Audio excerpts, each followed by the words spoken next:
নৱেম্বৰ 1 কথা পৰাণজ্যোতি বৰা। ঠিক আগৰ দৰেই আজিও তোমাৰ অপেক্ষাত মই বিষ্ণু মন্দিৰৰ সন্মুখত। মন্দিৰৰ সেই শিমলুজোপা মোৰ পাৰ নোহোৱা সময়ৰ লগৰী। টিউচনৰ সময়খিনি শেষ নোহোৱালৈকে অধীৰ হৈ পৰোঁ। ভুৰুকাত হাতী ভৰোৱাৰ দৰে সময়খিনি ভৰাই থ'ব পৰা হ'লে।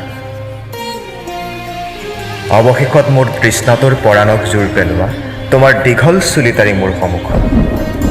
আজিও তুমি প্ৰিয় সেই শুকুলা সাজযোৰত উফ, হৃদয়ত নুপুৰ বাজি উঠে।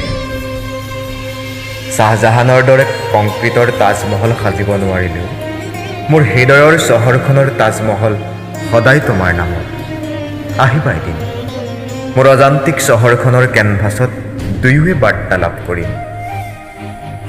নীল নদী সদৃশ তোমাৰ চুলিতাৰিৰ অলকা কেইডালে মোক বহু কথাই ক'ব বিচাৰি আছে, কিন্তু শেলুকীয়া বতাহজাকে বাৰে বাৰে শব্দখিনি উৰুৱাই লৈ গৈছে।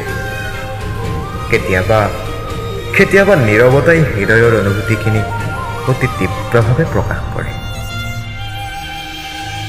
অভিমানৰ চোলাটো দেখি ঠিকেই অনুভৱ কৰিছিলোঁ আজি মোৰ চহৰখনত বিজুলী ঢেৰেকনি নিশ্চয় আহিব। তুমিতো জানাই তোমাৰ অভিমানক মৰমলৈ গঢ় দিয়া কমাৰ মই নিজ ইচ্ছাৰে গঢ়ি ল'ম তোমাৰ হৃদয়ত মোৰ মনৰ খৰিকা যায়। ট্ৰেফিক পইণ্টটো এতিয়া আমাৰ প্ৰেমৰ ৰেলগাড়ীখনৰ লাষ্ট ষ্টপেজ।